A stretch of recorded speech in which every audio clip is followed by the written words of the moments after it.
সম্মানিত তৌহিদি জনতা, এ পর্যায়ে আপনাদের সামনে অতীব গুরুত্বপূর্ণ আলোচনা নিয়ে আসছেন চাঁপাইনবাবগঞ্জ গণমানুষের জননেতা, চাঁপাইনবাবগঞ্জ মাটি ও মানুষের নেতা, চাঁপাইনবাবগঞ্জের মেহনতি মানুষের আস্থার মিনার, চাঁপাইনবাবগঞ্জ পরিবর্তনের আগামী দিনের রূপকার, বালিয়াডাঙ্গা সহ চাঁপাইনবাবগঞ্জকে একটি আধুনিক চাঁপাইনবাবগঞ্জ করার রূপকার, মাজলুম জননেতা, আজকের আমাদের প্রিয় রাহবার দাঁড়িপাল্লা প্রতীকের এমপি পদপ্রার্থী, 11 দলীয় জোট মনোনীত এমপি পদপ্রার্থী জনাব জননেতা নুরুল ইসলাম বুলবুল, জনাব জননেতা নুরুল ইসলাম বুলবুল।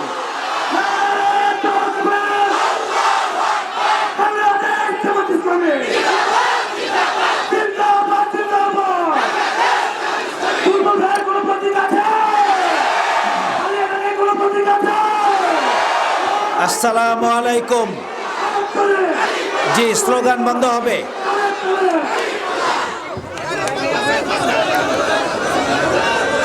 সংগ্রামী ভাই ও বোনেরা, আপনারা গুরুত্বপূর্ণ বক্তব্য শুনছিলেন। আগামী জাতীয় সংসদ নির্বাচন 12ই ফেব্রুয়ারি।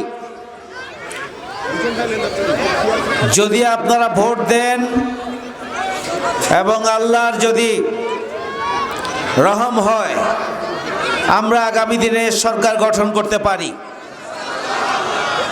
তাহলে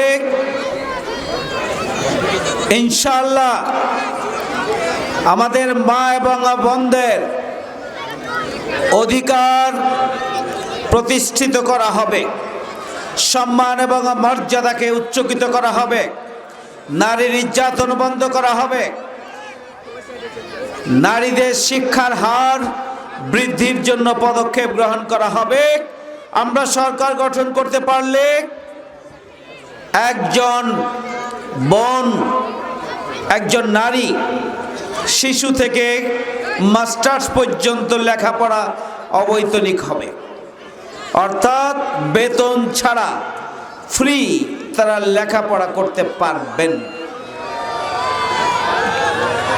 শুধু তাই নয়, নারীদেরকে প্রশিক্ষণ দিয়ে তাদের হাতে যাদের কাজ প্রয়োজন তাদের হাতে তাদের উপযোগী কাজ তুলে দিয়ে তারা যাতে পরিবারের প্রয়োজন হলে হাল ধরতে পারেন।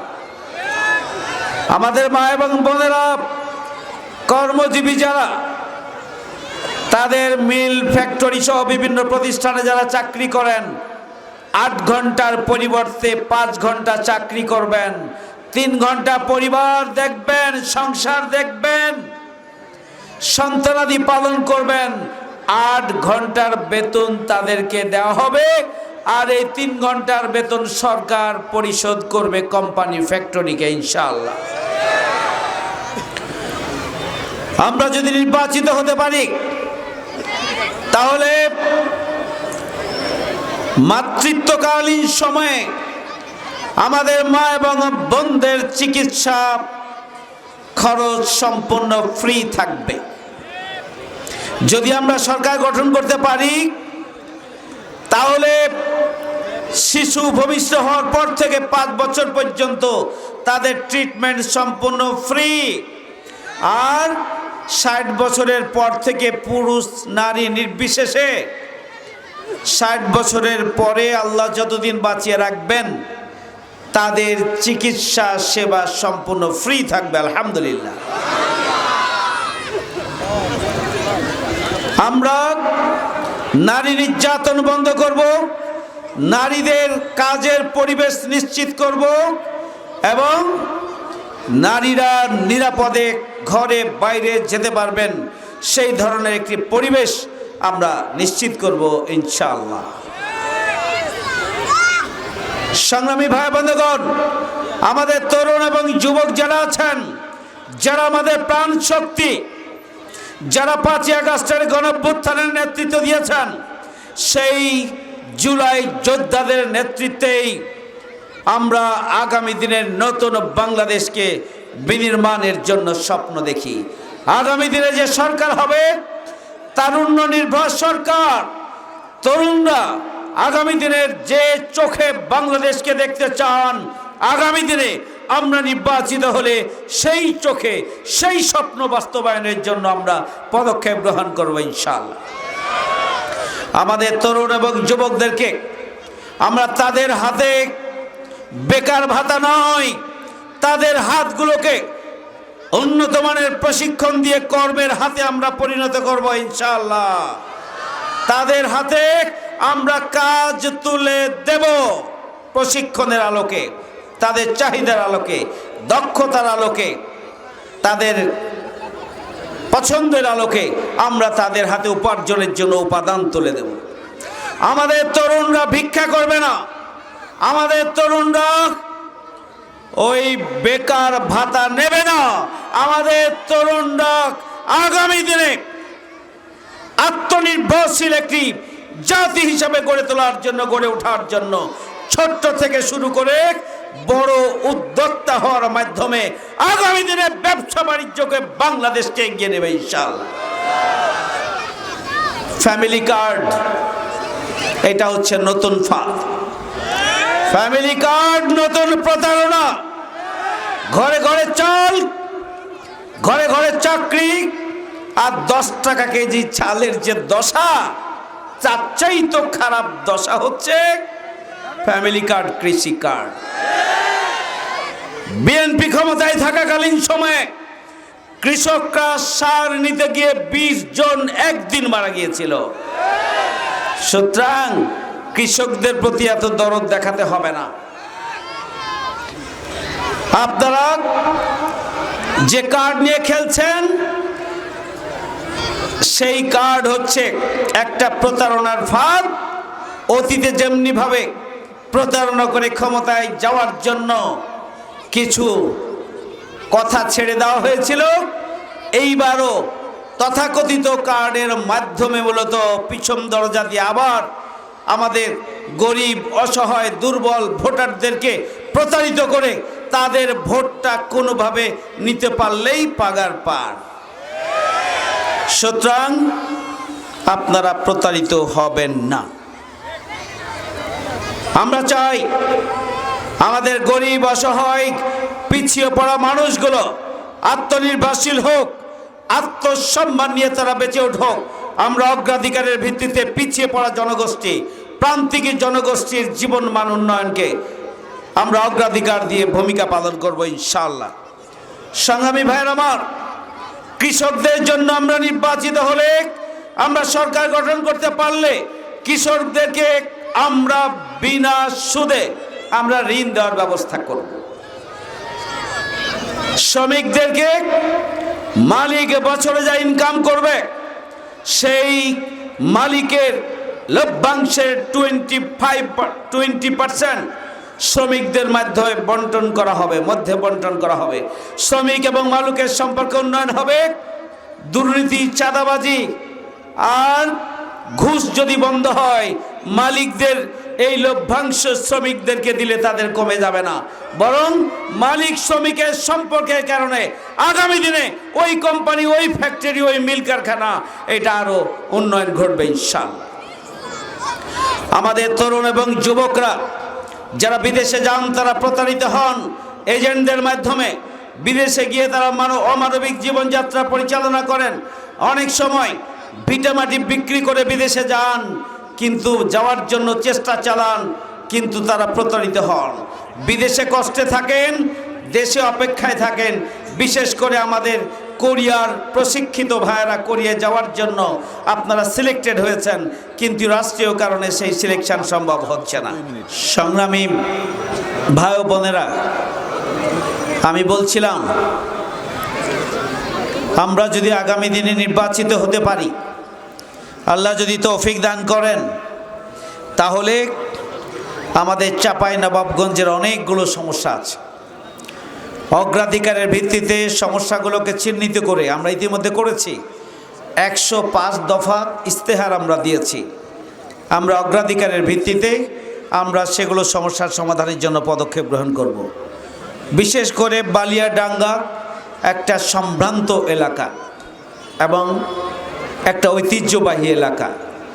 আমি ছাত্র জীবন থেকে এলাকায় আসি এবং ছাত্র জীবনে এলাকার বহু মানুষের সাথে আমার আত্মিক সম্পর্ক, বন্ধুত্বের সম্পর্ক, ভ্রাতৃত্বের সম্পর্ক রয়েছে।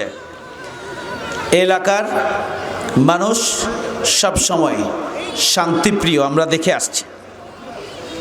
আমরা বালিয়াডাঙ্গায় হসপিটালে নিয়মিত ডাক্তারের যে অভাব রয়েছে আমরা সেটি পূরণের জন্য আমরা চেষ্টা করব, উদ্যোগ নেব ইনশাআল্লাহ।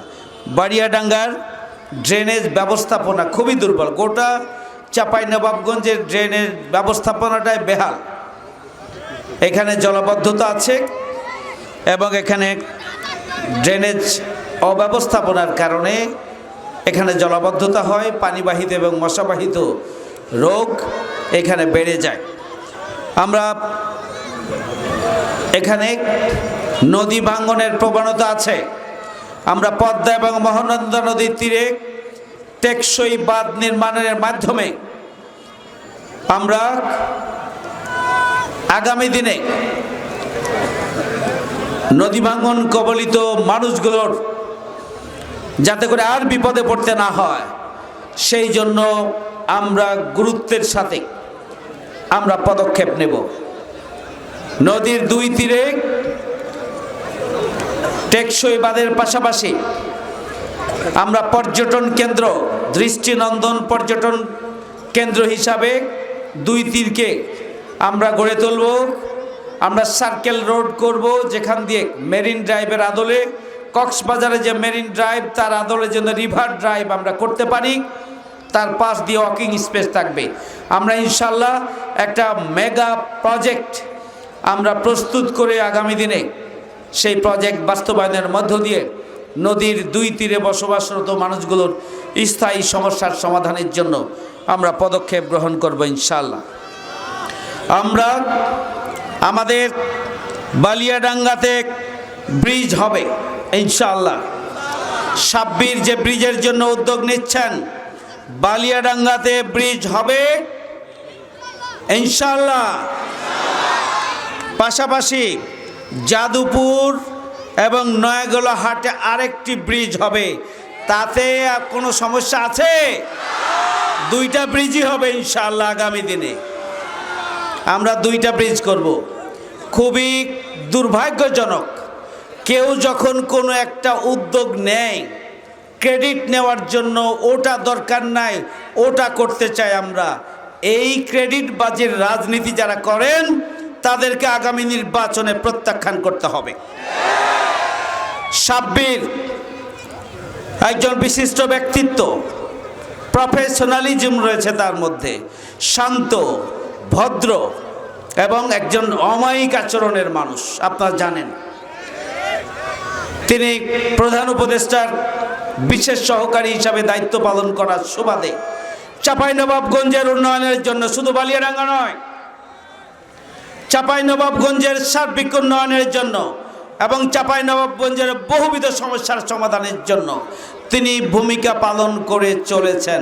শুধু তাই নয়, জাতীয় পর্যায়ের বহু সমস্যা যেগুলো সমাধানের জন্য আমার কাছে এসেছে চাঁপাইনবাবগঞ্জের বাইরেও দেশের বিভিন্ন জায়গা থেকে, আমি তার সাথে যোগাযোগ করে এই সমস্ত সমস্যাগুলো সমাধানের জন্য আমরা চেষ্টা করেছি। বহু ক্ষেত্রে আমরা সফল হয়েছি। সাব্বির একজন সোনার ছেলে। সেই সাব্বিরকে নিয়ে যে ধরনের মিথ্যাচার করা হয়েছে, তার পিতাকে অপমানিত করা হয়েছে, আমরা ধিক্কার জানাই। বালিয়াডাঙ্গাবাসী সাব্বিরের মতো ভদ্র ছেলেকে যেভাবে অপমানিত করা হয়েছে, মিথ্যাচার করা হয়েছে, আমার বালিয়াডাঙ্গাবাসী, চাঁপাইনবাবগঞ্জের মানুষ এটা মেনে নেবে না। আপনারা জানেন আমাদের যে পদ্মার বাঁধের জন্য 749 কোটি টাকা অনুমোদিত হয়েছে। এই অনুমোদনের পিছনে আমরা ভূমিকা রেখেছি। অন্য কেউ তার অবস্থান থেকে ভূমিকা রাখতে পারেন। আমি ভূমিকা রেখেছি, আমরা ভূমিকা রেখেছি। সাব্বির অত্যন্ত গুরুত্বপূর্ণ ভূমিকা ক্ষেত্রে রেখেছেন। আমাদের বর্তমান বিভাগীয় কমিশনার তিনিও ভূমিকা পালন করেছেন। সুতরাং এটিকেও ভিন্ন খাতে নিয়ে গিয়ে এককভাবে কারো ভূমিকা আছে সেটি তিনি বলতে চান, এগুলো আসলে বিব্রতকর ব্যাপার। যেখানে কোনো কাজ হয় বলে এটা আমি এনে দিলাম, এটা কি কোনো কাজ হলো বলেন তো? এটা কি মানানসই কথা? ব্যক্তিত্ব সম্পন্ন মানুষের জন্য এটা কখনোই গ্রহণযোগ্য নয়। আমি কখনোই কারো সমালোচনা করে বক্তব্য রাখতে চাই না। আমি আল্লাহর রহমতে আগামী দিনে যদি নির্বাচিত হতে পারি তাহলে ইনশাআল্লাহ জামাত ইসলামীর এমপি নয়, আমি দল মত নির্বিশেষে সব মানুষের প্রতিনিধি হিসাবে সবাইকে সাথে নিয়ে আগামী দিনে চাঁপাইনবাবগঞ্জকে আমরা গড়ে তুলব ইনশাআল্লাহ। আমি সেবক হব, আমি খাদেম হব, আমি জালেম হব না, আমি মামলাবাজ হব না, আমি নিয়োগ বাণিজ্য করব না, আমি দুর্নীতির সন্ত্রাস চাঁদাবাজি করব না এবং কাউকে করতে দেব না ইনশাআল্লাহ। আগামী দিনে দুর্নীতির সন্ত্রাস খুন এবং ধর্ষণ মুক্ত চাঁপাইনবাবগঞ্জ আমরা গড়ে তুলব।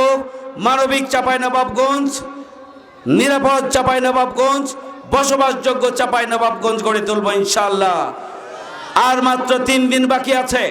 গোটা বাংলাদেশে জামাত ইসলামী দাঁড়িপাল্লার ব্যাপারে একটা ঐতিহাসিক গণজোয়ার তৈরি হয়েছে। চাঁপাইনবাবগঞ্জে আমিরে জামাতে এসেছিলেন, সেখানে জনসমুদ্র তৈরি হয়েছিল। আজকে আমরা গণমিছিল করেছি, সেখানেও একটা জনজোয়ার তৈরি হয়েছে। চাঁপাইনবাবগঞ্জের মানুষ পরিবর্তন চায়, সেই পরিবর্তন সত্য এবং সুন্দরের পক্ষে, ন্যায় এবং ইনসাফের পক্ষে, সেই পরিবর্তন হচ্ছে ইসলামের পক্ষে, সেই পরিবর্তন আগামী দিনের নতুন বাংলাদেশের পক্ষে। সুতরাং 12 তারিখ পর্যন্ত আপনারা সময়, শ্রম, মেধা, প্রতিভা, অর্থ, সম্পদ সব কিছু কাজে লাগিয়ে আপনারা ভূমিকা পালন করবেন। আপনারা জাগ্রত থাকবেন, আপনারা ঘুমাবেন না।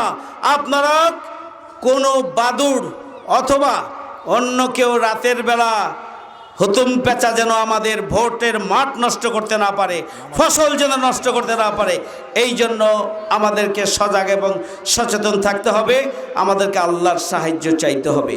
আল্লাহ রাব্বুল আলামিন যেন আমাদেরকে বিজয় দান করেন বিপুল ভোটের ব্যবধানে। এই জন্য আপনারা প্রতিনিয়ত দোয়া করবেন। আল্লাহ হাফেজ। আসসালামু আলাইকুম।